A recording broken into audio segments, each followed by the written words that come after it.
Assalamualaikum warahmatullahi wabarakatuh. Kali ini saya akan menyampaikan 2.1 A8 koneksi antar materi calon guru penggerak angkatan 5. Terlebih dahulu saya izinkan memperkenalkan diri. Nama saya Sudarmuji, unit kerja SDN 026 Tanjung Selor, Kabupaten Bulungan. Kali ini saya akan menyampaikan tugas koneksi antar materi. Petunjuk tugas yang pertama, apa yang dimaksud dengan pembelajaran berdiferensiasi? Yang kedua, bagaimana pembelajaran berdiferensiasi dapat dilakukan di dalam kelas?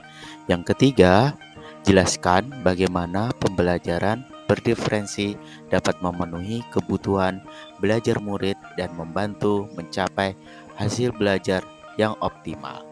Dan yang keempat, jelaskan bagaimana Anda melihat kaitan antar materi dalam modul ini dengan modul lain di program pendidikan guru penggerak.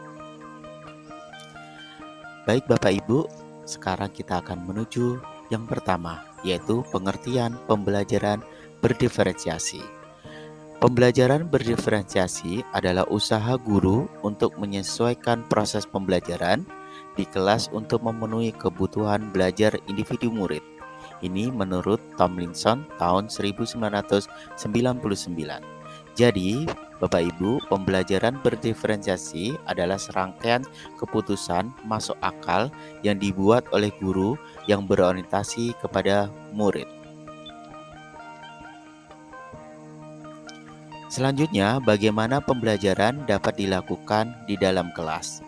Yang pertama, melakukan pemetaan kebutuhan belajar murid yang meliputi 3 aspek, yaitu kesiapan belajar, minat, dan profil belajar. Yang kedua, merancang pembelajaran yang berdiferensi berdasarkan hasil pemetaan kebutuhan belajar murid. Yang ketiga, mengimplementasikan pembelajaran berdiferensiasi, baik berdiferensi konten, proses, dan produk. Yang keempat, melakukan penilaian pembelajaran yang disesuaikan dengan tujuan pembelajaran dan kebutuhan belajar murid. Dan yang terakhir, yaitu yang kelima, melakukan evaluasi dan refleksi sebagai bahan perbaikan ke depan sehingga pembelajaran berdiferensiasi dapat mengoptimalkan potensi yang dimiliki murid. Selanjutnya Bapak Ibu, yaitu jelaskan bagaimana pembelajaran berdiferensiasi dapat memenuhi kebutuhan belajar murid dan membantu mencapai hasil belajar yang optimal. Yaitu melakukan pemetaan kebutuhan belajar murid yang meliputi 3 aspek. Yang pertama, kesiapan belajar murid.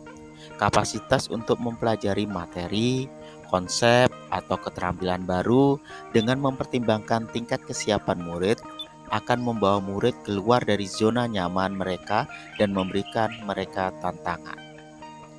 Yang kedua, yaitu minat. Minat merupakan salah satu motivator penting bagi murid untuk dapat terlibat aktif dalam proses pembelajaran, sehingga guru merancang pembelajaran menyesuaikan dengan minat murid. Yang ketiga, yaitu profil belajar murid.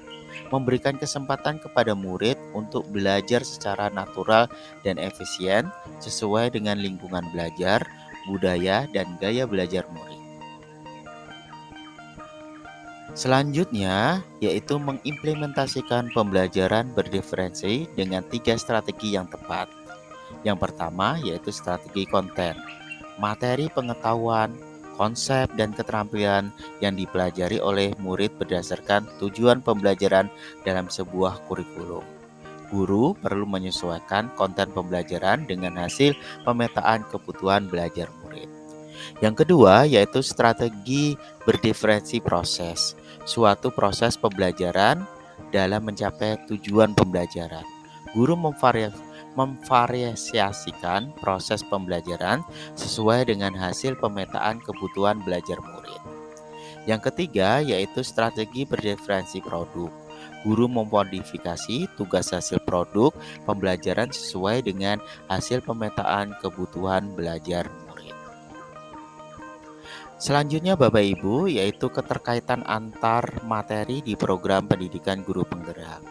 Keterkaitan antara pembelajaran berdiferensi dengan filosofi Ki Hajar Dewantara. Pembelajaran berdiferensi memenuhi kebutuhan belajar murid dengan pembelajaran berdiferensi. Guru memperhatikan aspek kebutuhan belajar murid dan menggunakan strategi yang sesuai dengan hasil pemetaan kebutuhan belajar murid sehingga mewujudkan pembelajaran yang berpihak pada murid. Dalam filosofi Ki Hajar Dewantara, menuntun segala kekuatan kodrat yang ada pada anak agar mereka sebagaimana manusia maupun anggota masyarakat dapat mencapai keselamatan dan kebahagiaan yang setinggi-tingginya. Tugas kita sebagai pendidik adalah menyediakan lingkungan belajar yang memungkinkan setiap anak untuk dapat tumbuh dan berkembang secara maksimal sesuai dengan kodratnya masing-masing, dan memastikan bahwa dalam prosesnya anak-anak tersebut merasa selamat dan bahagia. Keterkaitan antara materi pembelajaran berdiferensi dengan nilai dan peran guru penggerak. Dinilai guru penggerak dalam pembelajaran berdiferensiasi, guru memperhatikan aspek kebutuhan belajar murid sehingga mewujudkan pembelajaran yang berpihak pada murid. Peran guru penggerak dalam mengimplementasikan proses pembelajaran berdiferensiasi, guru menggunakan strategi yang sesuai dengan hasil pemetaan kebutuhan belajar murid sehingga dapat mendorong mewujudkan kepemimpinan pada murid. Keterkaitan antara materi pembelajaran berdiferensi dengan visi guru penggerak. Visi guru penggerak yang sudah dibuat melalui pendekatan, inquiry apresiatif, dan tahapan baja dapat diimplementasikan melalui prakasa perubahan yang bermuaranya adalah terwujudnya pembelajaran berdiferensi di dalam kelas. Selanjutnya yaitu keterkaitan antara materi pembelajaran berdiferensi dengan budaya positif. Pembelajaran berdiferensiasi sebagai salah satu proses dalam menciptakan budaya positif di kelas melalui guru memperhatikan aspek kebutuhan belajar murid, maka posisi kontrol guru sebagai manajer akan tumbuh. Dalam proses pembelajaran, murid merasa dihargai sehingga memberikan motivasi intrinsik kepada murid. Baik, terima kasih Bapak Ibu. Salam dan bahagia.